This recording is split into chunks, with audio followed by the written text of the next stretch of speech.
Fine. Yeah. See, a part of me's glad he's not pitching a lot. We had one kid that pitched for 4 games. He pitched 2.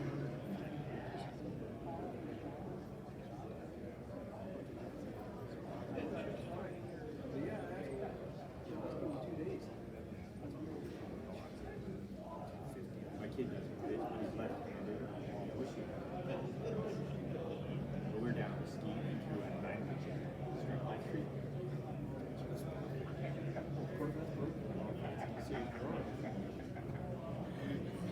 It was pretty fun.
All right, we're going to take this thing home. All right, we're about to do high-speed, low drag. High-speed, low drag. Everybody stand up real quick. Stand up, stand up. All right, sit back down. All right, we're going to rock and roll here.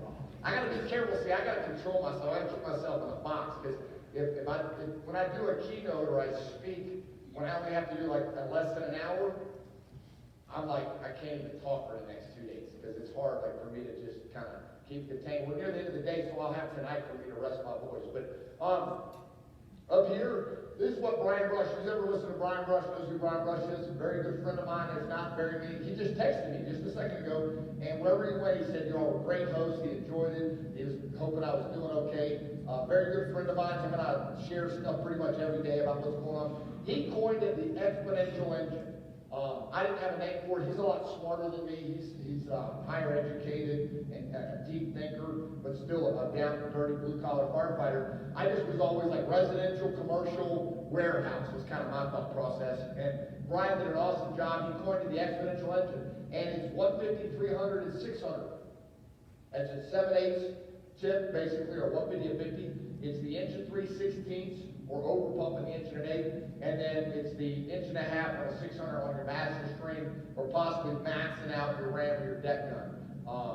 And it comes down to the desired amount, the desired location, string reach, or desired miles reaction. Now, what I want you to see in this picture, this is us with us Engine Essentials class at FDIC. I was a part of the Engine Essentials class for, 14 years doing a hot. And that's me right there, just running one of our drills at Wayne Township. Now, you know it's flowing different amounts. Those three lines are flowing 150, 300, and 600. But if I took away the far right of the string, and you just looked at that for a second, and we weren't in this class, and I wasn't really zeroing in, could you see how somebody with a naked eye could just think those are all flowing about the same amount of water? And that's why I don't like the automatic. Because the automatic is a false sense of visual stimulation and thinking you're flowing a bunch of water. An automatic at 80 GPM looks just as good as a 185 coming out of a 15/16. But 80 is not 185. And to look at those three streams and think that one's a 150, a 300, a 600. That's what they are. And what I really want you to look at is, does everybody see the center one? Does it not look like it's flowing more than the last one? And the center one's actually 300 and the last one's 600. That center line, I don't think I have a laser on here. The center one, the center stream is 300 gallons a minute. The farthest stream that's right in front of me, I think I see on the white helmet, is the one that's 600. And we know the flows because we PO'd them and we know the exact size tip. So what I mean by that is looks are not always what they are. So we have to understand that we need to understand our nozzle type, our tip size, and what is the pump discharge pressure based on previous evaluation through hose and nozzles, flow meters, and pitot gauges. The nozzle firefighter is only as good as the proper GPS provided to them on the big three: the nozzle reaction, the flow, and the tactical mobility of what size tip and line to give. They're going to set the pace. Good article. Don't worry about trying to read it. It's almost impossible to find it. But it was from the mid-90s, and it was written by Bill Main, who was the editor-in-chief of Fire Engineering Magazine. And long story short, it's a one-page article that 3 different firefighters in the same fire with the same nozzle, and you get 3 different results. And in his article, it basically talks about you can give a paintbrush to 100 different people, but they're not percussive. And the reality is we have to understand that the nozzle firefighter sets the stage, and it is a powerful thing. It's a guy named Tim Klett. He's a lieutenant 88 engine in the Bronx, New York City. Used to be a firefighter on 69 engine. And this is how powerful it is when we talk about the nozzle firefighter, the difference they can make. People like Bob Morris with 44 years, Ray McCormick, Bob Pressler, Patty Brown. Somebody probably heard of Patty Brown. Patty Brown was actually his captain. Who's heard of Patty Brown? Patty Brown, people like that, worked with hundreds, if not over thousands of firefighters and their careers, and they'll say nobody was as good as Tim Klett. And now he's a lieutenant or 88 engine. But to think about people like that who work with hundreds of firefighters in a 12,000 person fire department, that does define that everybody's different. It doesn't make one person better than another other than that actual position. And I tell you that because when we go to a fire, we, the fire service, have devalued who's assigned to the nozzle. We've devalued who's assigned to drive the first 2 pumping apparatus. Those been to a fire, no names or anything, where the first 2 pump operator either makes or breaks the incident, right? Just based on their ability to get water, send water. It's huge. It's a big deal. We have to value that as a whole of what we're doing, even probably more so than the chief officer himself. The nozzle is a priority. This is just a picture of a working fire. It's hard to tell, but it's pretty good smoke behind the windows there. And ladder 12 is forced to the door, the line stretched, ready to go. Once ladder 12 gets that door open, we want the nozzle going through. If the truck's going to go in a search, they better go left or right, they better get the hell out of the way. Because the nozzle's going straight for seek and destroy. We want that nozzle to beat what going through the door? Oxygen. We want the nozzle to beat the oxygen. If the nozzle can't beat the oxygen, then we want what else to beat it? The water to cool the upper environment. If the nozzle can't beat the oxygen, we want the reach of the stream and the water to beat it. The second line, whether it backs up the first or goes through rear, and I can tell the windows are kind of blacked out, is so important that I stretched it because all hands were at work. I'm out front, and at the end of the day, this thing, the whole rear add-on is rocking. You can't see it now because it's a house added onto a house, and I turn around, and who's out in the front yard? The driver operator and me. The door firefighter's feeding the hose, and when they open the door, it wasn't too bad. When you open the door, and it's not very bad, and the line's pushing in, and then it gets real shitty real fast. Is that scarier than open the door and it's shitty right off the bat? Guaranteed. So right off the bat, I'm stretching this line, and all I'm going to do is stretch this line. I'm not going to stamp it. I'm going to stretch it, lay it out nice, and I'm going to set the nozzle right down by the firefighter that's feeding hose for the first one. I'm going to tell the pump operator to charge it. That firefighter, a part of that initial attack line is feeding hose. If anything, vent 20 nights, anything goes, what can that door firefighter instantly stab? That second line is right there charged. Pick it up, back to water. And they don't want to drop it like this because what can they do? The back of the firefighters operating down the hallway. And that's where it's got to be level with this one. If I stretch a line like that and I set it next to Johnny, who just got hired last week, could I possibly remind Johnny, hey Johnny, don't shoot that thing. Oh, don't open it up, I'll tell you. Or hey, if you flow water, make and little things like that. There is a time and a place, I don't even like to call it this, there's a time and a place to micromanage. There's a time and a place to maybe the attention to detail of reminding an individual, just because, you know what, you would understand why they did what they did, because they don't know, they don't have the experience, and just remind them of what they're doing. You notice this has come up a few times? That's how important it is. The big three. Desired amount, desired reach, reported breakover, desired nozzle reaction. There it is again, the 4-person engine company. I don't care where you get them. I don't care if you run 2 and 2. I don't care if there's 2 on an engine and 2 on a box or a transporter, 2 on a cross truck, or it's 2, a fire inspector and a chief. These positions must be filled on an interior fire tank. Nozzle firefighter, an officer that acts as a backup, a door control position that's evaluating smoke condition, control the door, feeding the hose, possibly staffing when we don't have enough people, staffing that backup run, and then that pump operator. And I'll tell you, a lot of times for us, that second line you saw me stretching a minute ago, that line right there, our driver will stretch it if they get a chance where everything's done. They have the feeder line out, everything's good to go, they'll stretch that second line.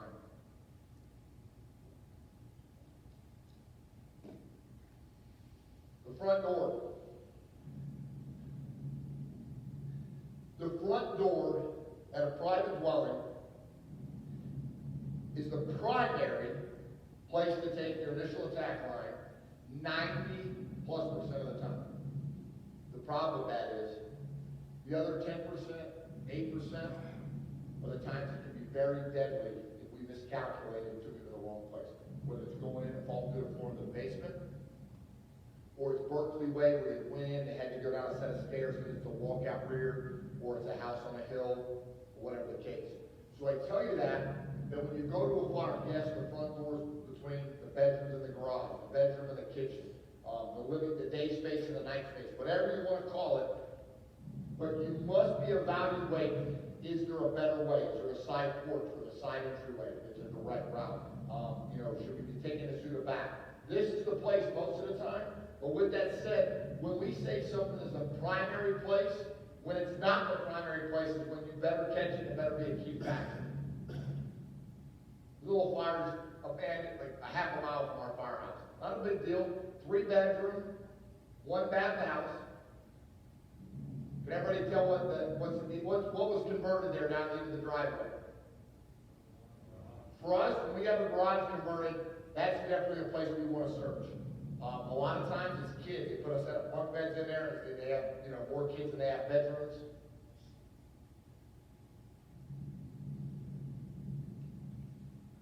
Everybody notice this lieutenant right here is turning his bottom on? Why do you think that lieutenant stopped where he stopped to mask up instead of getting to the front door? Bigger view. That lieutenant right there, when this video was taken, he had at least 20 years on the job working at busy companies. And remember when I was using the example this morning over here? He caught a need when, if he had 3 years on the job, where would he have masked up? Right by the front door, because that's the coolest spot in the front door. He stopped and he masked up so he could see everything. Now watch what this first nozzle does when he gets water. This guy's calm and cool. He's kind of telling me what he wants. He just told that fireman to open up. Now watch how that firefighter didn't flow very long. All he did, he didn't even float through the window. Because, you can push fire. They say you can't, but it is possible to push fire. We're not going to get into that stupid debate. But that lieutenant wanted him to knock the eaves, because when they get inside, they can't put the eaves, and they don't want to get in the attic. So he just did 4 seconds of water just to knock the eaves out. Now that line's pushing in, some speed line, and in a second you're going to see water come out the windows. What are the eaves starting to do again? They were starting to burn, and they're going to get the second line in operation. Right now they're pushing into that bedroom. As soon as that nozzle goes in the bedroom, the lieutenant beating down the hall to check the other 2 bedrooms, because there's a delay on the truck company doing a search. You'll see 2 of our chiefs walking around. The minimum that our chiefs on the fire ground can wear for the chief of the department is a helmet and a bunker coat, preferably pants, coat, and helmet. But they cannot walk around without at least a coat and a helmet on. Is that fire not down? How much water do you think it took to control that fire? 30 gallons? Guaranteed under 100 gallons of water. 2 lines stretched. Could we have done without that second line maybe? Yeah. But we have enough companies, we're holding everybody in the box. There's a driver getting it like he likes it. All of our attack lines, we use 10-foot feeder lines. See the coupling right there? So we have to extend the line. You don't have to climb up inside the cross tray. It's right there to break it, whether you want an inline conductor. Or, if we got to do an extended stretch, they can drag that. As soon as that comes out, they'll break it. They'll just keep dragging to a courtyard. And now you just got that pigtail hanging out. And they'll stretch a standing bed up the rear with a Y, a water feed, or a break apart nozzle. So, on our rig, we have 3-inch and 3/4 pre-connected lines. If we needed to get them in operation at a garden apartment 400 feet away, they would stretch all of those, and all they would do is take a 3-inch trunk line inside the courtyard, or a 3-inch and a 2.5. What did you see the chief do? That's the fire chief.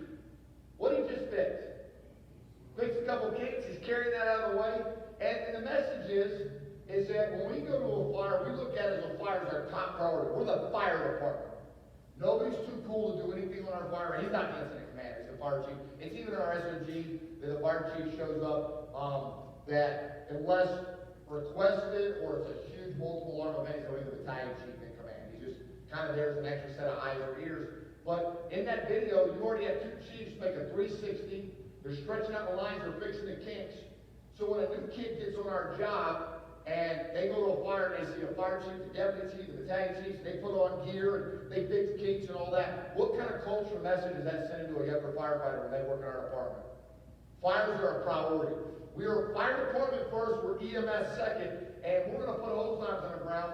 And right now they're already into a secondary search. And as much as I talk about breaking glass, there's a deputy chief right there. You can't even see the battalion chief that's in command. He's standing to the rear of the rig. This might be him, but I don't think so. So in this little bitty one-room fire, 3 chiefs and a whole box of alarms kept. Oh, I can do what I have. Oh, that's the driver. What did you notice the driver did compared to earlier, even though the fire's not down? Put his coat on. Remember earlier where he just had his pants on? Because he's allowed to just get there and have his pants on again. But even if the fire's getting knocked down, he's supposed to gear up. Why do we do that? It's a cultural creation. Because if we don't do it at this call where we really have to have it, it'll just be a habit of not doing it. So now, you'll put all that stuff on, the video stops, and the chief, in a matter of probably 2 or 3 minutes, is going to walk over to that driver. What are you going to tell the driver he can do? Take his coat off. It's just a set cultural level of expectation. That's all it is.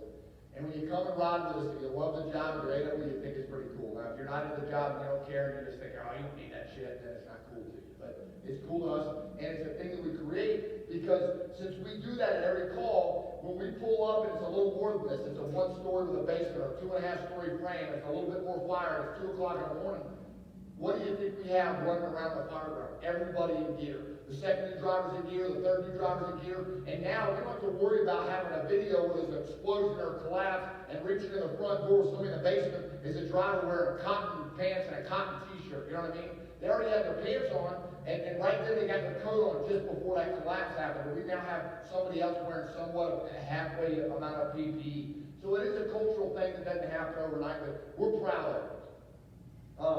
Here's just a fire. I'm going to show you the video. The video's just kind of worn. It's not real quality. But on arrival, this was 7 o'clock at night, a block from the firehouse, first floor, fully involved. Can everybody tell the fire was out every window? Fire was blowing up the front of the house. If the video was quality anymore, you would say it's fully involved. That's what you would say. Fully involved, heavy hoarding conditions, a family and a half living here, hitting it with a Ram and a 2.5. Third new company gets sent with a line down the Bravo side to the Charlie side to get on the radio, and they call command and said, Chief, the second floor is occupiable. Copy that, second floor is occupiable. Ladder 12, prepare for a second floor VTS. Ladder 12 throws a ladder to the second floor, which you couldn't even see from the street. You thought the whole house was fully involved. They threw a ladder to that second floor Alpha Bravo bedroom. When he took the window, this is from the guy, I was in command of this fire. He took the window where the fire's out. He said, Chief, I'm so disappointed. I said, what? He said, when I took the glass, like no smoke came out. And he didn't want somebody to be trapped. But what was he getting excited about getting to do? Because he likes the job. He was waiting for smoke to roll out and he'd barrel in there and do like he did the drill, find the door, close it, you know what I mean? Or whatever. And in reality, another fire where the entire first floor was fully involved, and since there was a closed door, what was that for him? There's hardly any smoke in there, fully survivable. Now, you're probably not familiar with it, but in that window, what do you see in the top right corner of that window? What is that?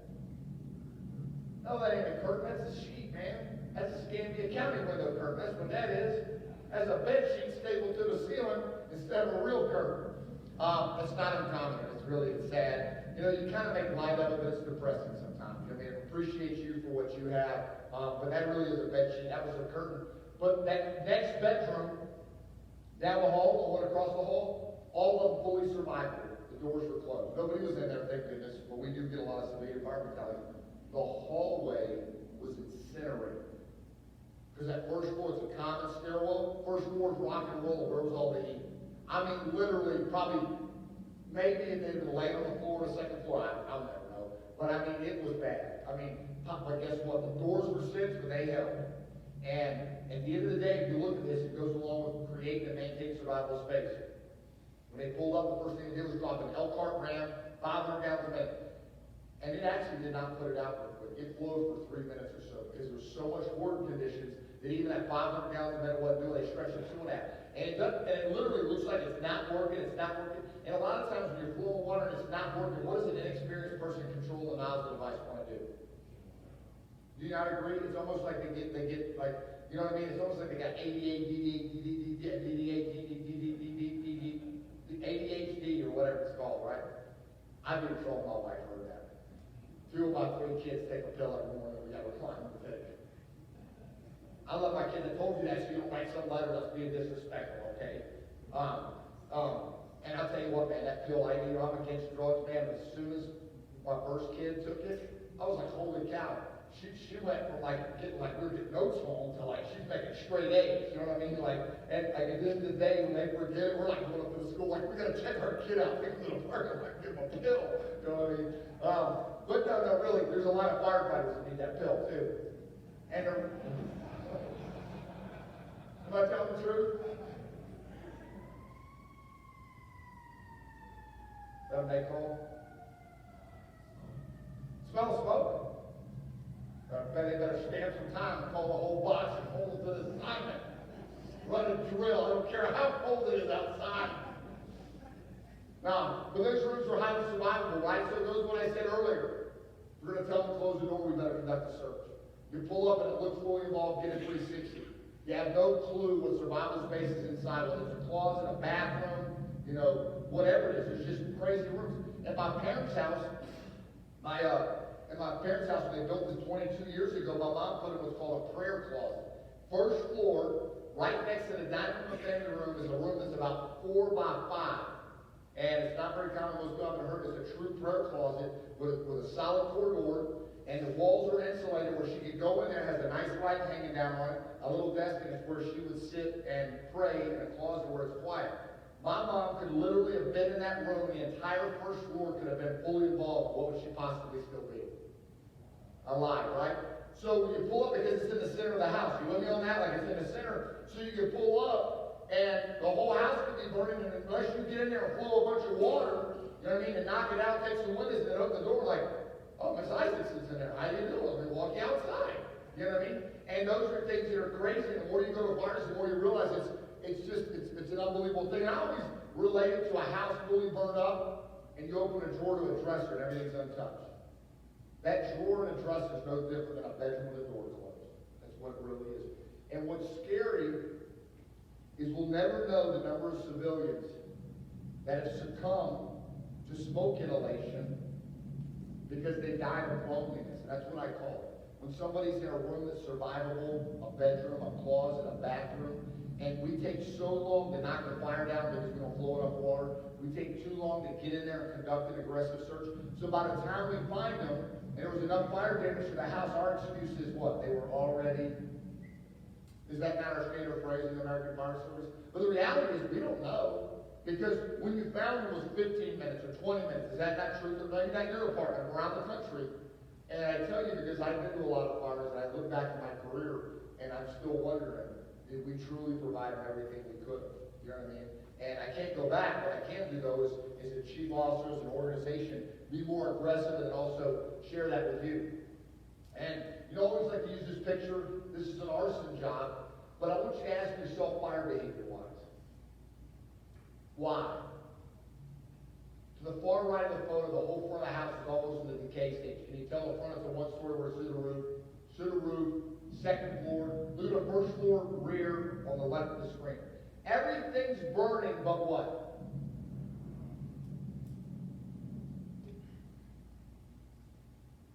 So you ask yourself, why?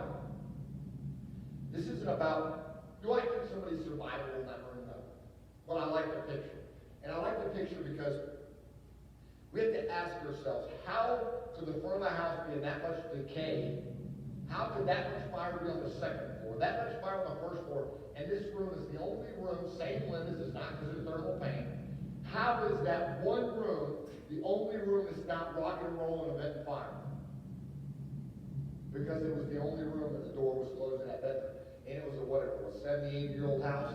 Anybody ever been in a house where it's so old, the doorknobs had like crystal doorknobs like at great-grandma's house? That was this door, solid oak door. Now, this was an arson job. If somebody would have been like, they could have been survived, but they probably been dead just based on the amount of smoke that was in it. Whenever those windows were taken, I mean, it was like just heavy saturation, almost like heating up like an oven. But it's a great picture to make you think, why? Why is that room not on fire? Because the door's closed. That's the only reason.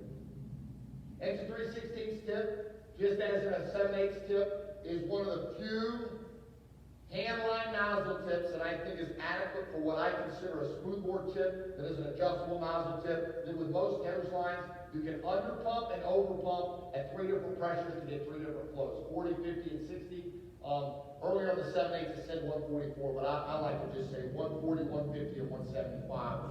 When you over and under pump a 7/8 for simple number terms. Hydraulic truck work, what is that? That's when you get a fire and you don't have enough staffing to open a roof, you don't have enough staffing to get to the backside.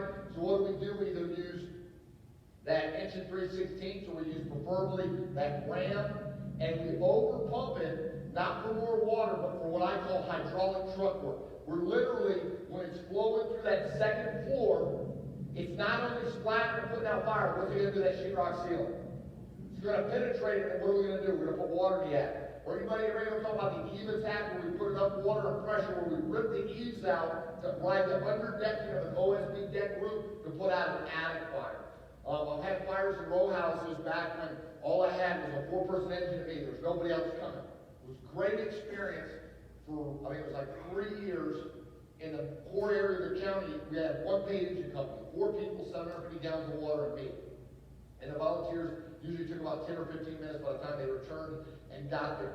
And it was the 4 of them that I was able to see that the power of hydraulic truck work, over-pressurizing a smoothbore, whether it be an 1 3/4, more commonly a 2.5 for a ram, and being able to literally penetrate sheetrock, whether it be through the ceiling for an attic fire, or through the sheetrock to get a fire on the Charlie side in a set of row houses where I couldn't get to that back bedroom, or dropping vinyl soffits to get water in that attic space, hydraulic truck work. Commercial fires, I have some pretty significant rules of engagement that I feel when we talk about commercial fire attack. We're talking about commercial fires. I think you need a minimum of 2 chiefs on a fire ground, preferably 3, 1 in command and 1 operationally roving a fire ground.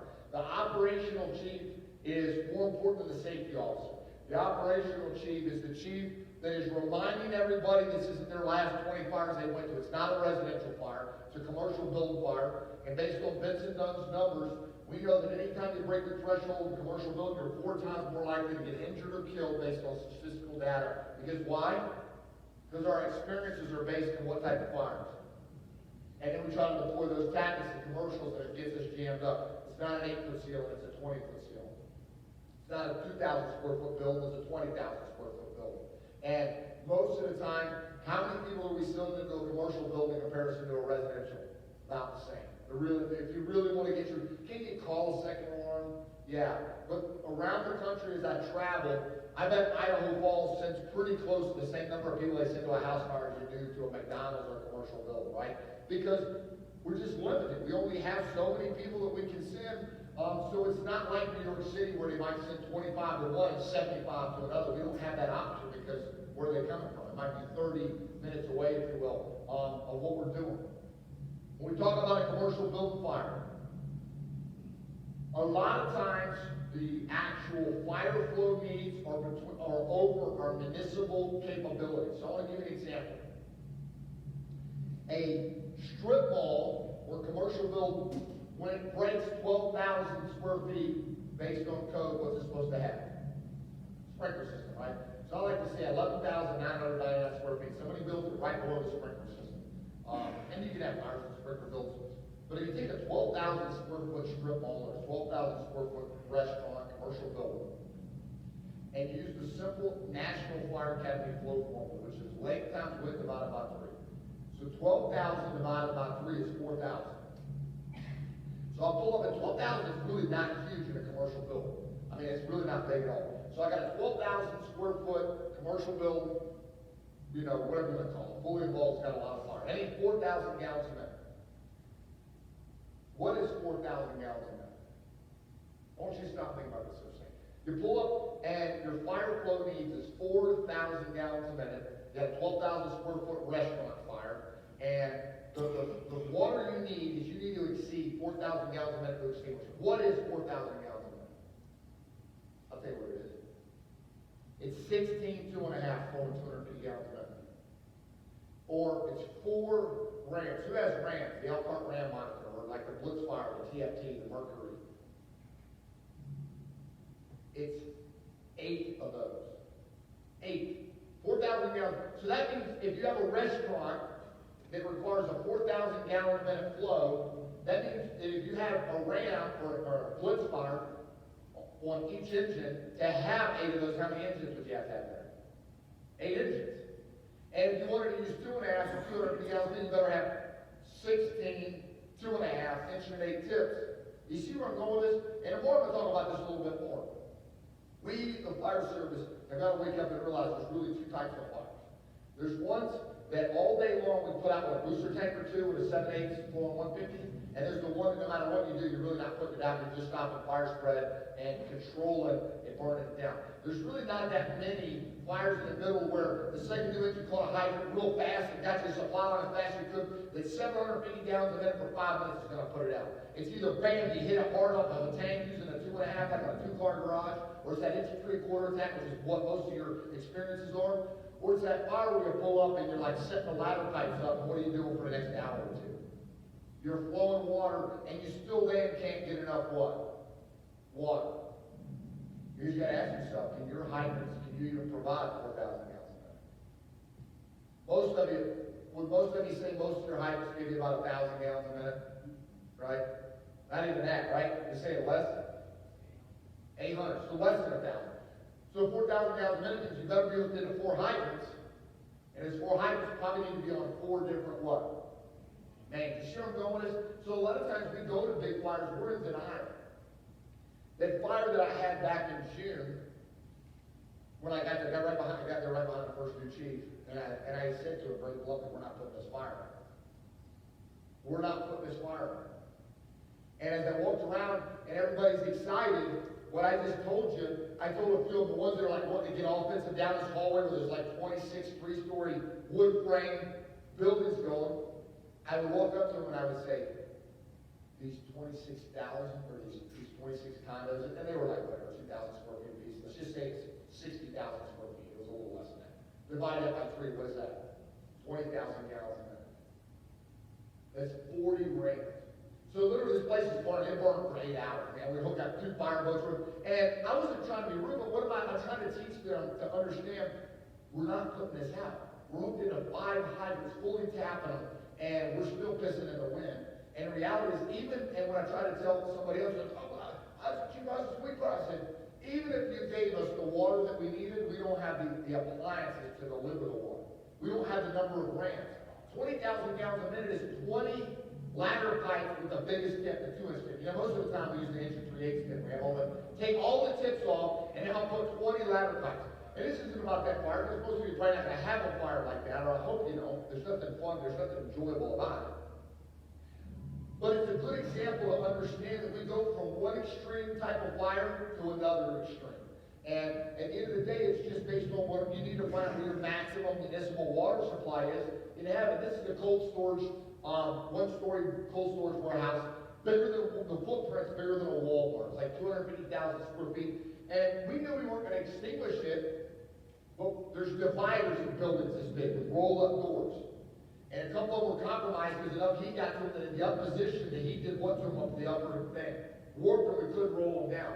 So we got the RAM monitors you see on the far right there, got them into position. This is an exterior, but we actually used the thermal imagers in a safe area of the building, got it as far as we could, set them up, and left. And it wasn't to extinguish it. All it was doing was what? Trying to manage the heat from coming through there to save half of this warehouse.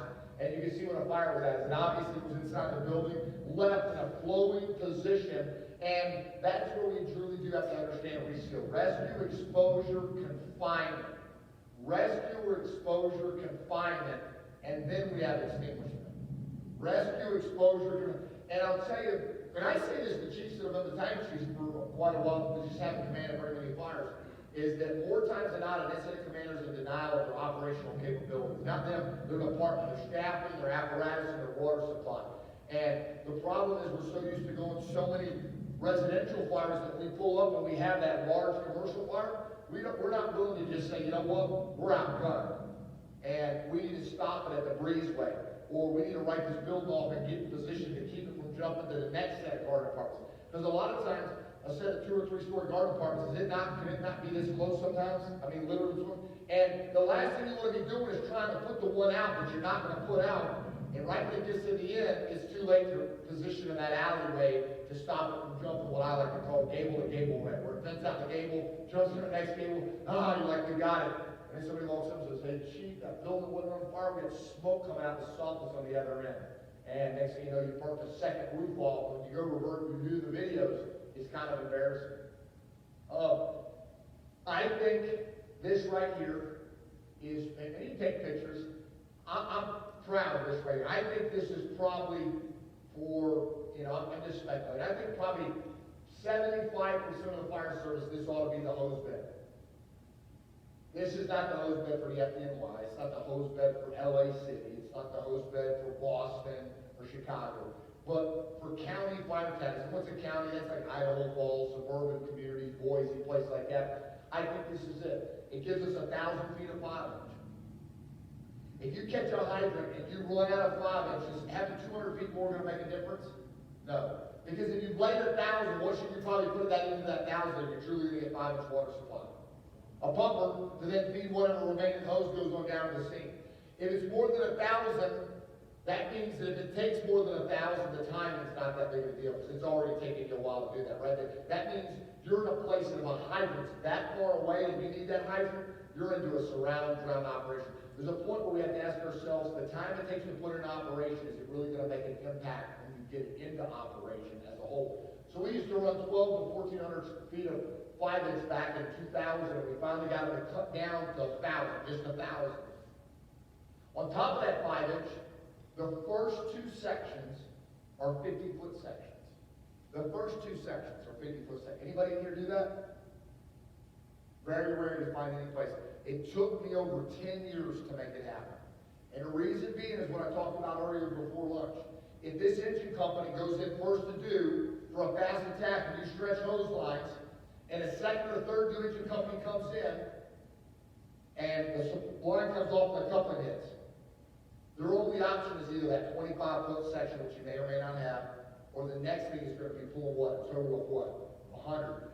But if that rig you need to give water to, they didn't let a supply line, what's on top of their hose bed, not taking up any compartment space. 2 50-foot sections. You grab it, you break it, you hook it in, and now you don't have that hose out in the middle of the street and all that unnecessary hose. It was a fight to get it, and once we got it within a year, what was everybody saying? Everybody in the country running 5 inch ought to have the last 100 feet ought to be 2 50-foot sections. And at the end of the day, if you catch a hydrant and you lay out 400 feet, all it is just one extra coupling in the street. That's all it is. It's not. It gives you that option to where, I'll tell you another thing. You can pump 4-way valves, you can pump hydrants, or if your engine company is designed to sit on a hydrant.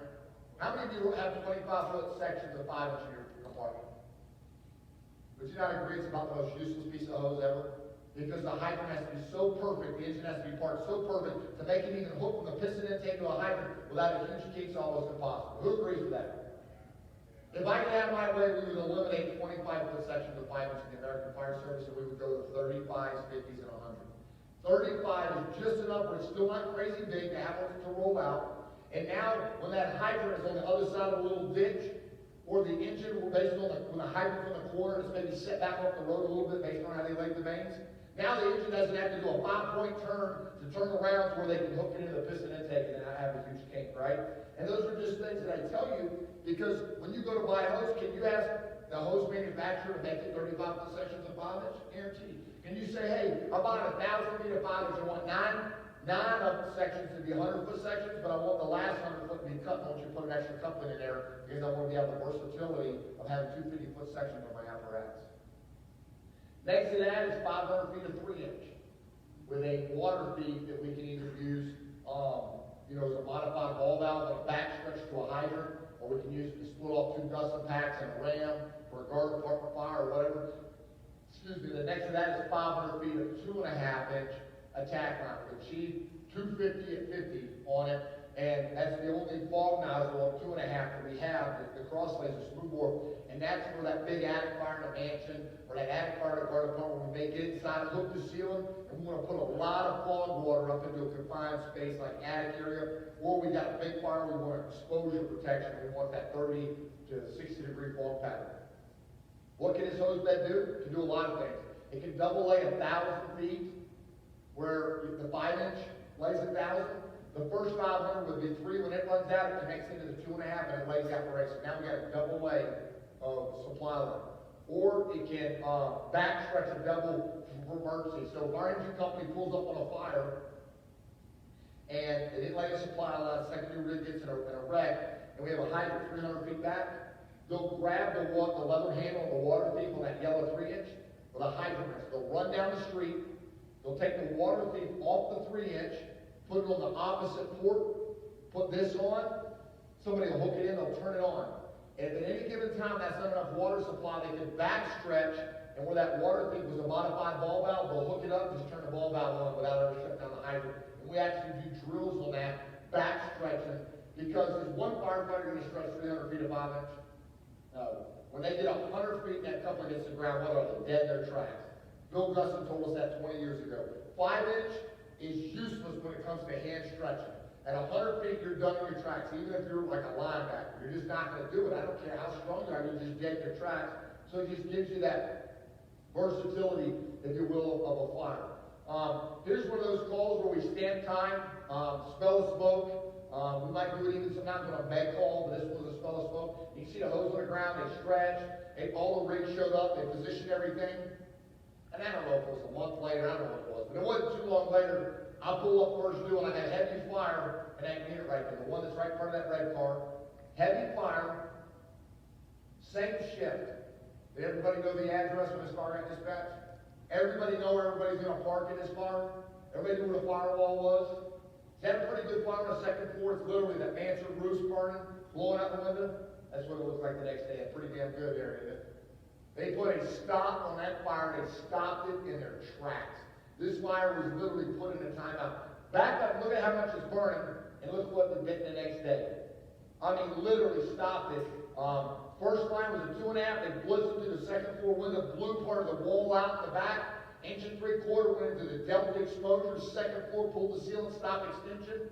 Third line in the front door. Third line in the front door. So that one line, blitz. Second line, delta exposure on the right. Third line in the front door. The fourth line was delayed going to the Bravo. Why was it delayed? What do we feel like was going to give us some time? That firewall. But there's not a firewall to the one on the right.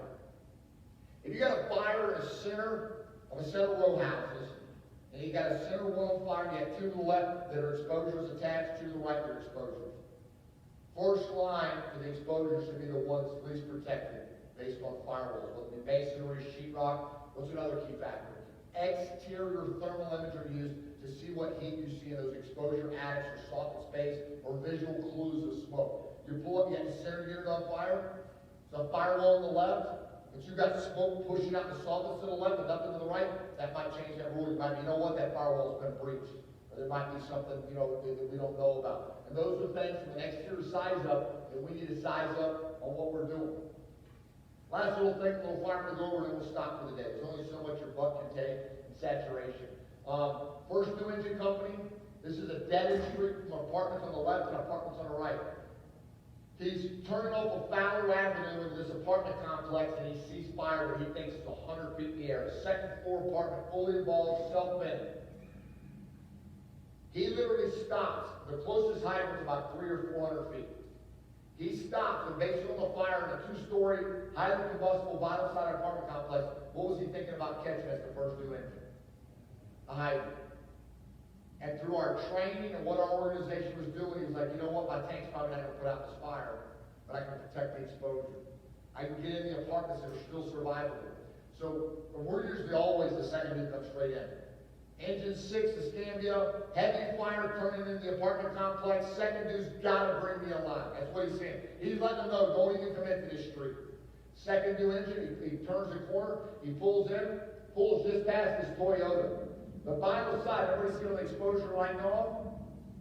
Stretches to 2.5, has this firefighter just real quickly. He said like 40 seconds. Because I'm about 2 minutes out from it. I'm coming in right behind this engine, about 2 minutes out. Waters that down, then puts it on this main apartment area, have him stretch an inch 3/4 over to the left of the screen and up the staircase. Before the second new engine even gets to the hydrant to say, hey, we're catching a hydrant. He says, hey, we're getting a knock on a fire. Second dude come in, I need your tank more than a hydrant now. Because now he's already seen his tank did more than he thought, and he got on the radio and said, third dude's going to bring this supply line. Second new rig came in, circled around him, dropped their tank, and knocked it out. We still call it a hydrant like a supply line because we needed it based on what? Overhaul. The actual control of the fire, we're speculating for a little over 1,000 gallons. A full tank, and then some of that second tank, and then the hydrant's what we did what? To overhaul everything and fully extinguish it. We're positive that that first new engine company would have stopped at the hydrant. And a firefighter got off, opened the back compartment, got the hydrant back, stepped up, got the hose, pulled it, wrapped the hydrant. Could that take, let's just be realistic, can that sometimes take 30 seconds to a minute to get off the rig, get back there? And then now what is the rig has to restart up because it stopped. And it's laying hose, so does it need to go a little bit slower than not laying hose? So now, could he have pulled up to that exposure be burning more so than it was when he got there? So fast water works. Whether it's maintaining and creating survivable space, whether it's equalizing, or whether it's protecting an exposure. Fast water works, whether it's a silver bullet with a can, it's multiple silver bullets coming out of an inch and 7/8, or it's a 2.5, or it's a deck gun. We have to understand with the fire growth of today, how fast fires are going, 3 minutes and 40 seconds to flash over, that more than ever, we need to get tank water to the scene to buy us time for when a hydrant will make a difference based on fire conditions. Does that make sense? Anybody have any questions? Was it worth your day? Am I getting through? Am I making you think about some different stuff? At the end of the day, I know it's a lot of stuff. It's a lot of time in class. That's why I'm trying to give you breaks. Tomorrow, we're going to get into the booster backup. We're going to get into some of the private dwelling stuff. I'm going to go over a few significant line of duty deaths. And then I'm also going to do a little bit of firehouse, fireground leadership. It's not regardless of rank. Even firefighters are leaders in the firehouse. They're the ones that a lot of times make the change from the bottom up, whether it's nozzles or the type of halogens we use or whatever the case may be. So we're going to the place. We're going to be there at 5 o'clock or so, 5:30. If you don't come till 6, and it's called the Kelp at 358 South Broadway. 368 South Broadway. All right, thank you very much. See you at 8:30 in the morning. Have a great night.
What's that? They got it to the end, so.